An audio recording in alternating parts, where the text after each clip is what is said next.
Between Rosh Hashanah and Yom Kippur, we had a small minyan of condolence for Ira Kolko in memory of his father, Sigi, Zichrono Livracha. I want to read you a few lines from Sigi's obituary. In 1941, Sigi, along with his parents and grandparents, were deported to Theresienstadt camp in Czechoslovakia. Sigi's father was a World War I German soldier, so the family was given, quote, preferential treatment by being sent to the Nazi, quote, show camp. His grandparents perished there, and Sigi was then transported with his parents to Auschwitz, where his parents were killed.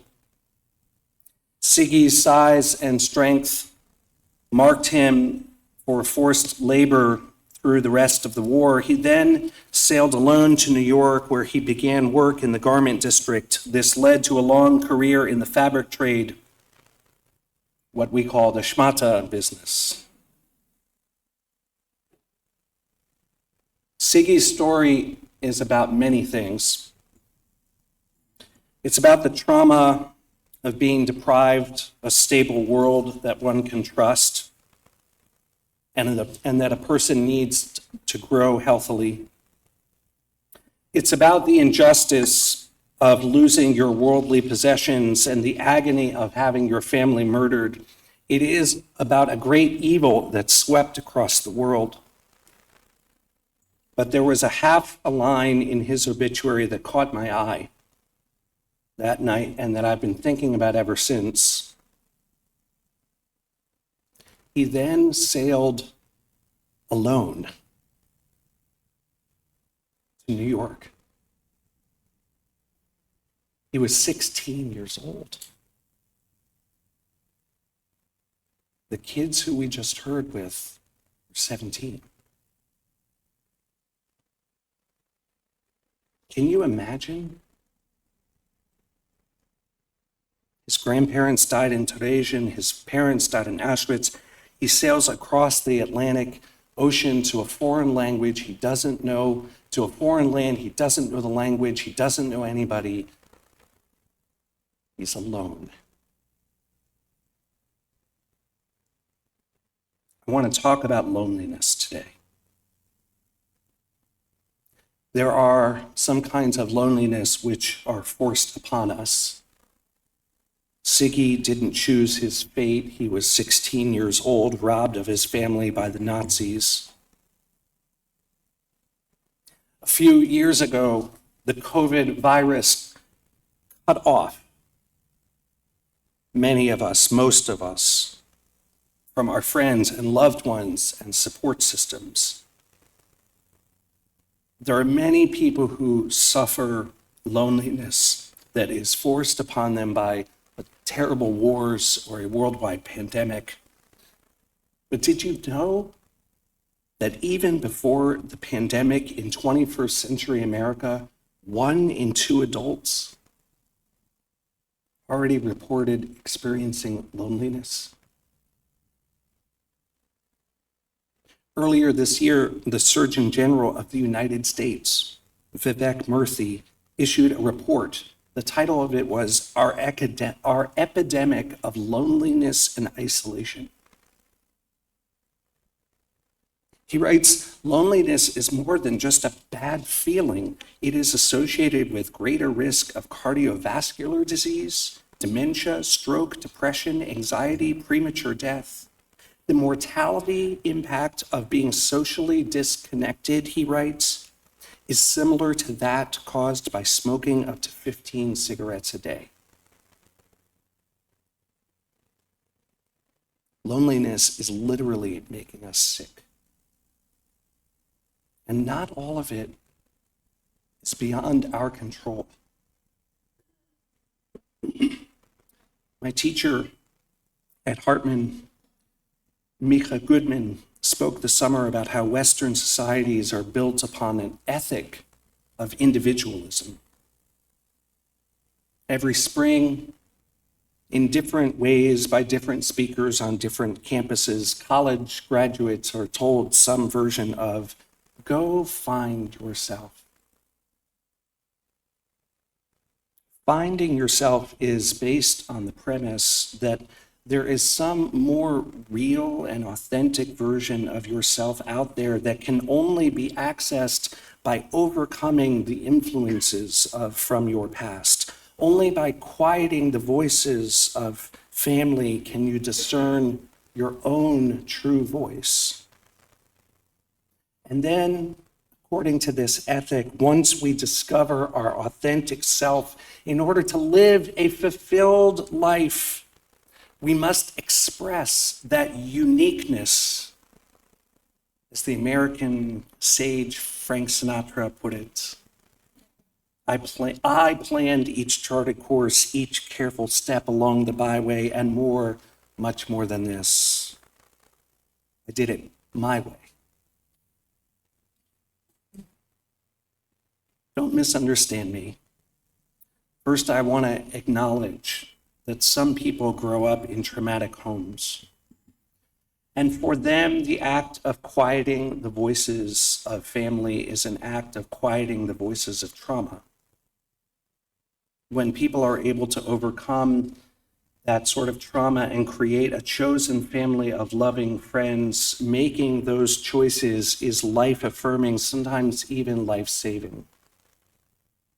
It is heroic and holy.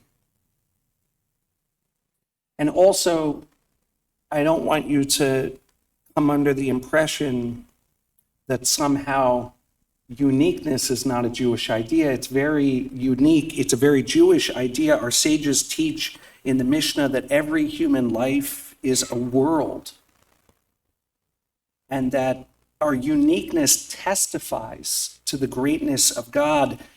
According to the Mishnah, people use a die to mint coins, but every coin looks the same. But God created human beings with the die of Adam, the first human being, and yet no person looks like any other person. And from that, the rabbis teach that every single person here should say, Bishvili nivra ha'olam, the world was created for my sake.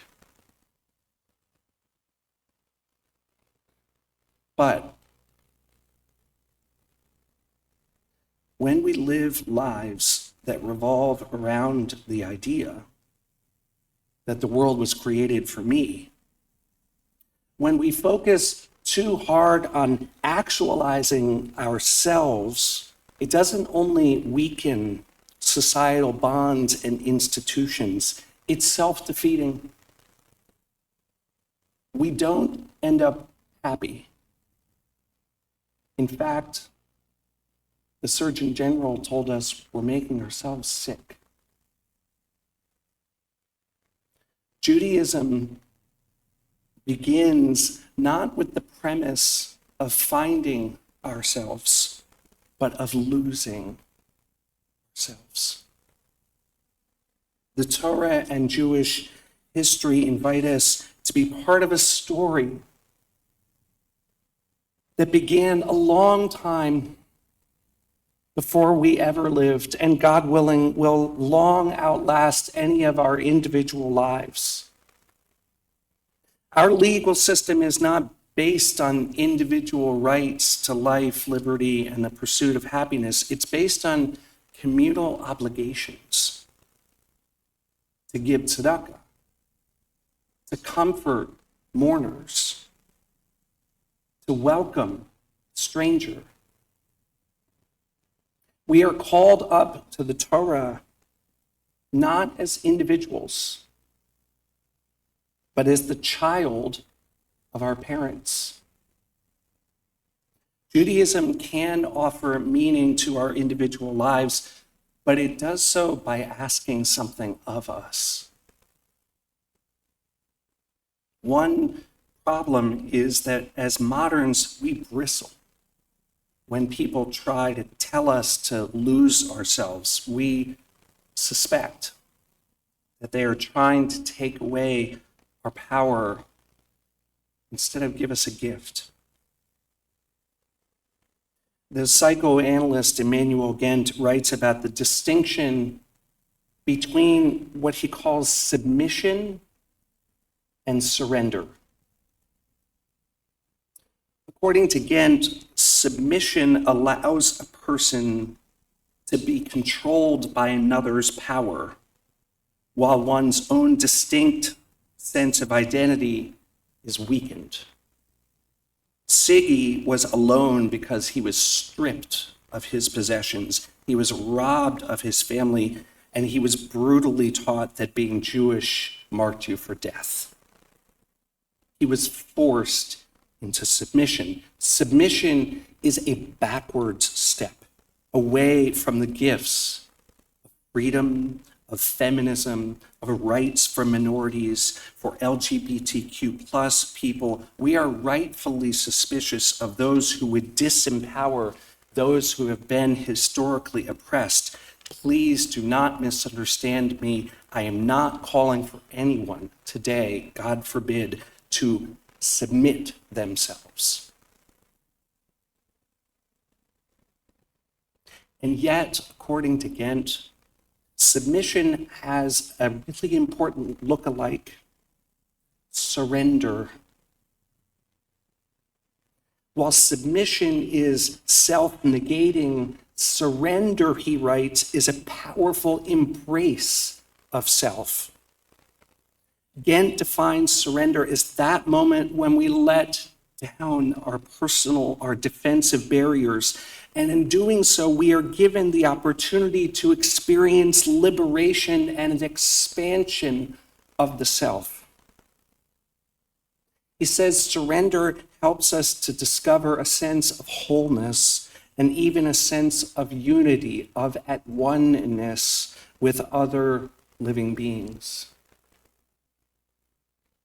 And I worry that our healthy sense of suspicion against submission is depriving us of the need for spaces in our life to surrender.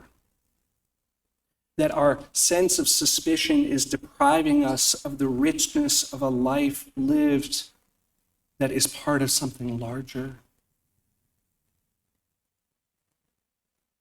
When I got to the Kolkhoz the other night, we were 4 short of a minyan. That doesn't usually happen in our community. We just finished 2 full days of Rosh Hashanah, and I understand people get a little tired of shul. So we started making calls and sending texts. I reached out to some Bethel members who I knew lived in the neighborhood. Turns out Ira grew up with Marty Pomerantz, hadn't seen him in 50 years, but Meg and Marty were there already. Ira helped me call a Jewish woman named Miriam who lived across the street. Miriam came over. She gave me the number of Judy. Judy lived up the block. Sandy Cronick had showed up when they were kids. She and Valerie Glassman, Ira and Nan's daughter, they carpooled together to Hebrew school. And finally, I called the Skolnicks. The Skolnicks sounded like they were having one of those busy nights at home with the kids. But Corey got in the car, and 15 minutes later, we had 10. And I thought about Siggy, 16 years old, orphaned, alone on a ship. And now, just a few days after he died, in Durham, North Carolina, there was a minyan of Jews who gathered so that his son and granddaughter could say Kaddish, while his great-grandson Rafi responded to that Kaddish, Yehei Shmei Rabba Mevarach Leolam Olmei Olmaya. And there was such holiness in knowing that Siggy wasn't alone anymore. I felt in that precious Kaddish for a Holocaust survivor, Siggy's soul expanding as it became part of something larger, part of a story that was there long before Siggy was born, and with God's help will last into eternity.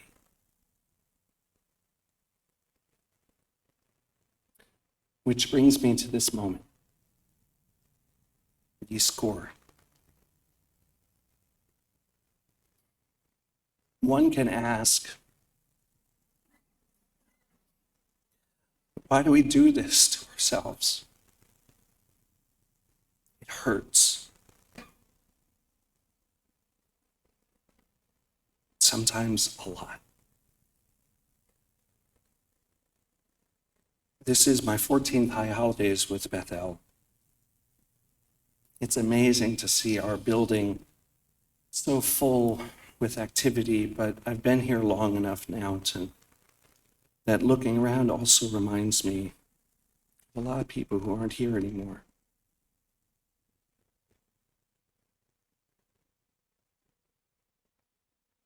When I first got here, David Clapper would meet me at the cemetery for the Kever Avot service, and Gladys would take my hand.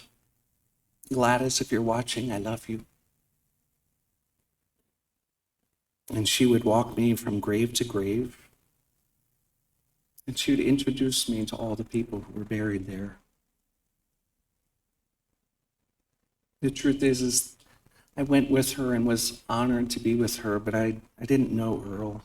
I didn't know a lot of the people whose graves I was visiting. After a funeral this Friday, and again yesterday morning, I walked myself around the cemetery, and it hurt more than it used to, because I know more of the people buried there.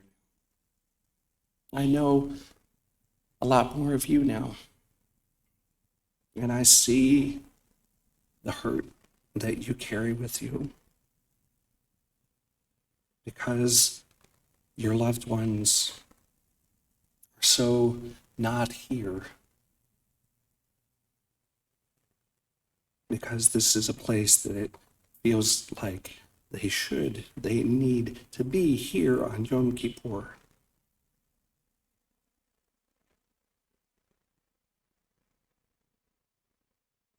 Some of you noticed a little change in my talit this year. I've always worn a white talit. Yom Kippur, this year I spent some time going through Rabbi Sager's office. And I found this atara,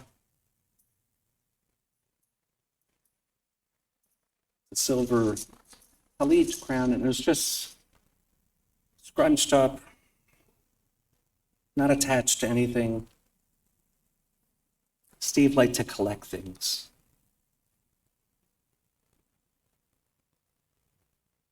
And I told Sibby afterward I took it. It's a day for confessions. But I said I think Steve would be happy with me wearing this during Yom Kippur. I'd be happier if he were here, so we could harmonize together. I miss the harmonies a lot more. And part of wearing this atara is hard, but it's not only hard, it's a sweet gift. It expands my soul. It allows me to carry a little bit of my friend and teacher with me, and to invite his soul back to this place today. I pray that for you, your participation in all of Jewish life, but in particular in this act of memory, is never a submission,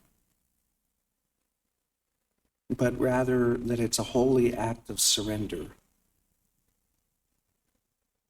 I pray with all of my heart that here in each other's presence, and in God's presence, the holiness of this room and this time,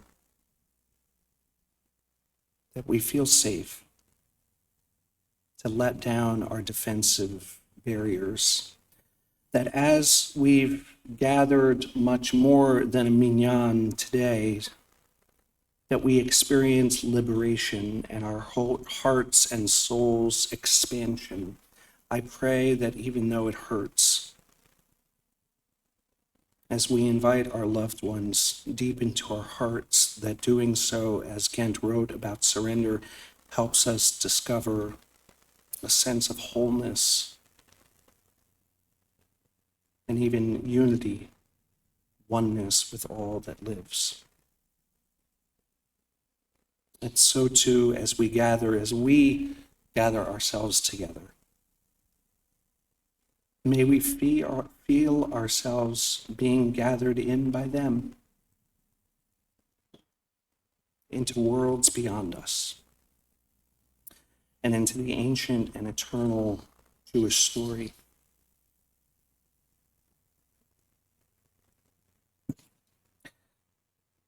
Amichai wrote, V'chol adam hu secher ben avar la'atid. Every person is a dam between the past and the future. When he dies, the dam is broken and past breaks through into the future, and there's no early and no late. Time is one like our God. Our time is one. V'zecher hasecher livracha, and the memory of the dam is a blessing. When a dam breaks, it can be scary and destructive. I think of Yizkor as an invitation to swim,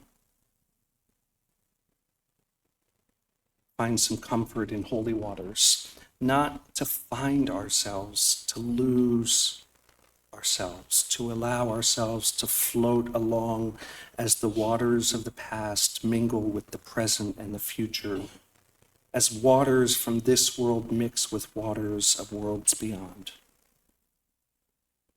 May our remembering today and always grant us the gift of liberation. May our remembering help us to step for a moment into a time without early or late, into a time that is one like our God. And Zecher HaSecher Livracha, may the memory of the dam indeed be a blessing.